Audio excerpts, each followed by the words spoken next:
Thank you DXN हमारी health को अच्छा बनाने के लिए, इम्यूनिटी को बूस्ट करने के लिए, हमारी लाइफस्टाइल को और बेहतर बनाने के लिए, इतने बेहतरीन इतने पावरफुल प्रोडक्ट्स हमें देने के लिए। सितोपैन और सैफरन के बारे में आपने मैम से डिटेल में अपनी आपको इंफॉर्मेशन मिल गई है। अभी हम जानेंगे हमारे जो नए दो प्रोडक्ट है, दैट इज च्यवन द्रव्य काढ़ा और दूसरा है हमारा जैगरी। इसके बारे में हम डिटेल में जानेंगे। सबने सुना होगा च्यवनप्राश के बारे में, तो सबने सुना है। तो डिफरेंस क्या है, बहुत सारे लोगों के सवाल होते हैं कि च्यवनप्राश और च्यवन द्रव्य काढ़ा नेम तो सेम लग रहे हैं, बट डिफरेंस क्या है। तो हमारा जो च्यवन द्रव्य काढ़ा है वो हमें लिक्विड फॉर्म में मिलेगा। एक्चुअली प्रॉब्लम क्या होता है, च्यवनप्राश जो होता है वो अवलेह फॉर्म में होता है। अवलेह मीन्स जिसे आप लिख करके खा सकते हो, डायरेक्ट स्पून से खा सकते हो, बट बच्चे इसे ज्यादा पसंद नहीं करते हैं। एडल्ट तो खा सकते हैं लेकिन बच्चे स्ट्रॉन्ग फ्लेवर की वजह से इसे ज्यादा पसंद नहीं करते हैं। बट डीएक्सएन ने हमें और भी इजी कर दिया है च्यवनप्राश लेना, क्योंकि इसे लिक्विड फॉर्म में दिया है। तो आप इसे डायरेक्टली भी ले सकते हो, या फिर आप इसे वाटर में डाल के डाइल्यूट करके भी बच्चों को दे सकते हो, और इसके बहुत अच्छे बेनिफिट्स उन्हें मिल सकते हैं। तो हमारा जो च्यवन द्रव्य है वो ग्लूटेन फ्री है, शुगर फ्री है। बाजार में जो आपको च्यवनप्राश मिलते हैं जो अवलेह फॉर्म में होते हैं, उसमें मोस्टली शुगर होती है, स्टोन शुगर होती है, या हमारी नॉर्मल व्हाइट शुगर से भी बहुत सारे च्यवनप्राश बनाए जाते हैं। तो वो हेल्दी नहीं होते हैं। तो ये हमारा जो च्यवन द्रव्य काढ़ा है वो शुगर फ्री है। एक्चुअली च्यवनप्राश जो है, इस शब्द को लेके एक स्टोरी है हमारे ग्रंथों में, आयुर्वेदा के ग्रंथों में। उसके बारे में बताऊंगी। इसका नाम च्यवनप्राश ऐसे क्यों दिया गया है। च्यवन नाम के एक ऋषि थे। एंड प्राश जो है, प्राश मीन्स अवलेह, अवलेह मीन्स ऐसी औषधि जिसे आप डायरेक्टली खा सकते हो। तो च्यवन ऋषि जी थे, वो बहुत वृद्ध अवस्था में थे, तो उन्होंने एक ऐसी औषधि का निर्माण किया और उसे ग्रहण किया। तो उन्हें यौवन अवस्था, तारुण्य अवस्था प्राप्त हुई थी, ऐसा कहा जाता है ग्रंथ में। तो वो च्यवनप्राश का रेगुलर इंटेक करके, रेगुलरली कंज्यूम करके वो यंग हो गए थे, ऐसा हमारे पूरा पौराणिक ग्रंथ में कहा गया है। इसीलिए इसका नाम उनके नाम से च्यवनप्राश ऐसे दिया गया है। तो डिफरेंस कुछ नहीं है, सिर्फ हमारा नेम चेंज है और फॉर्म जो है वो चेंज है। बाकी जो शास्त्रोक्त फॉर्मूला जो है, जो कि बुक में बताया गया है, ग्रंथों में बताया गया है, सेम हर्ब्स यूज करके हमारा च्यवन द्रव्य काढ़ा जो है वो बनाया गया है। जो हमारे च्यवन द्रव्य काढ़ा में 35+ से भी ज्यादा जो मेडिसिन होते हैं, जो हर्ब्स होते हैं, वो यूज किए गए हैं। एक टेस्टेड फॉर्मूला है। च्यवनप्राश आयुर्वेदा के जो ग्रंथ है, जैसे कि चरक संहिता है, या अष्टांग हृदय है, शारंगधर है, ये जो बड़े बड़े हमारे ग्रंथ हैं, इसमें रसायन विधि अध्याय के नाम में ये हमें च्यवनप्राश का हमें वर्णन मिलेगा, इन डिटेल में मिलता है। बहुत सारे लोगों के सवाल होते हैं कि च्यवनप्राश लेना तो है, बट टाइमिंग पता नहीं होता है, इसे सेवन कैसे करना है, इसकी मात्रा क्या होनी चाहिए, क्वांटिटी क्या होनी चाहिए, ये सिर्फ इम्यूनिटी को बढ़ाता है, या इसे हम अलग अलग व्याधियों में, अलग अलग बीमारियों में भी यूज कर सकते हैं क्या, एक्सेट्रा एक्सेट्रा। बहुत सारे क्वेश्चंस होते हैं, इसके बारे में हम डिटेल में जानेंगे। तो यस, ये फर्स्ट इसका जो है ये इम्यूनिटी को बढ़ाता है। इसमें बहुत सारे एंटीऑक्सीडेंट्स पाए जाते हैं, जैसे कि मैम ने अभी बताया कि फ्री रेडिकल से जो सेल डैमेज होता है हमारे बॉडी में, तो उससे लाइफ स्पैन कम होती है हमारी। तो इसमें एंटीऑक्सीडेंट होने की वजह से ये हमारे सेल डैमेज को, हमारी बॉडी को सेल डैमेज से बचाता है। ट्रेडिशनल हर्ब्स, इसमें 35+ से भी ज्यादा ट्रेडिशनल हर्ब्स यूज किए गए हैं। ये आपकी इम्यूनिटी को बढ़ाता है। डिफेंस मैकेनिज्म जो है, आपके डब्ल्यूबीसी जो होते हैं, नेचुरल किलर सेल्स हम उसे बोलते हैं, उन्हें बूस्ट करने का काम च्यवन द्रव्य करेगा।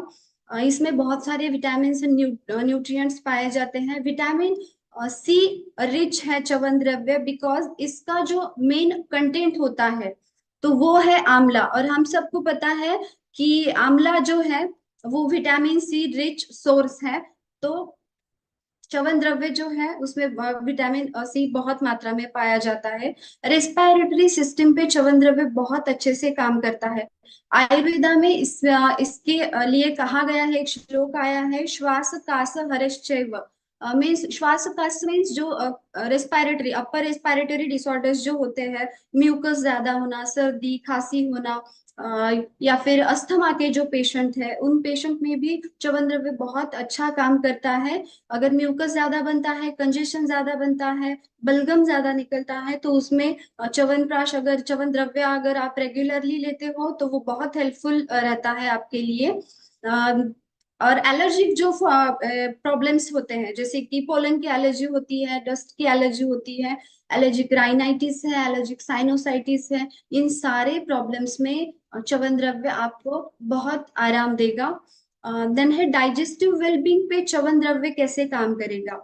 तो आयुर्वेदा में कहा गया है कि प्रक्षेप द्रव्य जो होते हैं, हमें हमारा जो शास्त्रोक्त फॉर्मूला है च्यवन द्रव्य बनाने का, उसमें हम एंड में प्रक्षेप द्रव्य ऐड करते हैं, प्रक्षेप हर्ब्स ऐड करते हैं। वो जो है वो च्यवन द्रव्य की क्वालिटी एनहांस करने का काम करते हैं। तो जो प्रक्षेप द्रव्य होते हैं वो उष्ण होते हैं, गर्म होते हैं। वो काम क्या करते हैं, हमारी जाठर अग्नि जो होती है, डाइजेशन मेटाबॉलिज्म जो है, उसे बूस्ट करने का काम करते हैं। तो च्यवन द्रव्य अगर आप रेगुलरली लेते हो तो आपका डाइजेशन इंप्रूव होता है। जिन्हें भी कॉन्स्टिपेशन का प्रॉब्लम होता है, कब्ज की प्रॉब्लम, कब्ज की शिकायत हमेशा रहती है, वो रेगुलरली च्यवन द्रव्य का इस्तेमाल कर सकते हैं। तो धीरे धीरे उनका डाइजेशन इंप्रूव होके जो कॉन्स्टिपेशन की प्रॉब्लम है वो कम हो जाएगी। ब्लोटिंग का जो इश्यू होता है, गैसेस बनना, बहुत सारे पेशेंट आते हैं, डाइजेशन से रिलेटेड ही सारे प्रॉब्लम शुरू हो जाते हैं एक्चुअली। गैसेस, ब्लोटिंग होता है मैम, गैसेस हो रहे हैं, कॉन्स्टिपेशन हो रहा है, पेट साफ नहीं हो रहा है, एसिडिटी की प्रॉब्लम हो रही है, गले में जलन, पेट में जलन, बहुत सारे डाइजेशन से रिलेटेड प्रॉब्लम्स आते हैं। अगर आप च्यवन द्रव्य रेगुलरली यूज करते हो तो ये प्रॉब्लम धीरे धीरे कम हो जाएगी। और ऐसा नहीं है कि च्यवन द्रव्य आपको सिर्फ किसी एक मौसम में या किसी एक ऋतु में आप यूज कर सकते हो, ऐसा नहीं है। आप रेगुलरली एक ये च्यवन द्रव्य को एक उत्कृष्ट रसायन कहा गया है। और रसायन जो भी मेडिसिन होती है उसे आप 12 महीने पूरे साल के लिए ले सकते हो, वो आपकी बॉडी के लिए बेनिफिशियल ही होता है।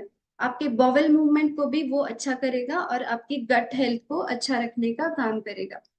Then energy and vitality, yes, आपके इसमें अश्वगंधा है तो आपके एनर्जी को बूस्ट करने का काम करेगा।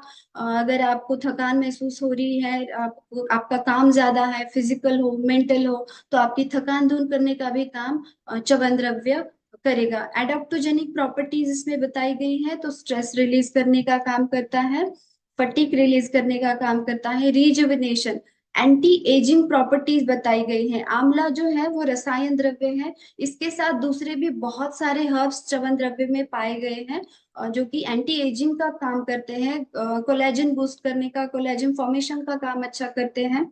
जैसे कि मैंने च्यवन ऋषि के बारे में बताया अभी कि कैसे वो वृद्धा अवस्था से युवा अवस्था में आए थे। तो इतना भी डिफरेंस नहीं, लेकिन अगर आप रेगुलरली च्यवन द्रव्य का यूज करते हो तो यस, जो रिंकल्स है, आपकी स्किन है, स्किन पे अगर जल्दी रिंकल्स आते हैं, और डिपेंड आपकी प्रकृति पे, अगर पित्त प्रकृति के लोग होते हैं, वाता प्रकृति के होते हैं, तो उनकी स्किन जल्दी रिंकल आने लगते हैं, जल्दी बूढ़ी हो जाती है, जल्दी ड्राई होने लगती है। कफ प्रकृति के लोग थोड़े तेजस्वी होते हैं तो उन्हें ये डिफरेंस जल्दी नहीं दिखाई देता है। बट यस, पित्त वात प्रकृति के लोगों में बहुत अच्छा रिजल्ट आपको दिखाई देगा अगर आप रेगुलरली इसका यूज करोगे। यस, जैसे कहा कि एंटीऑक्सीडेंट होने की वजह से ये एंटी एजिंग प्रॉपर्टी इसमें पाई गई है। एंड डिफेंस मैकेनिज्म भी इसमें बहुत अच्छा आपको मिलेगा। देन रिप्रोडक्टिव हेल्थ के लिए भी बहुत अच्छा है, क्योंकि इसमें अश्वगंधा है और दूसरे भी बहुत सारे ऐसे मेडिसिन हैं जो कि आपके रिप्रोडक्टिव हेल्थ पे काम करते हैं, both male and female reproductive health पे।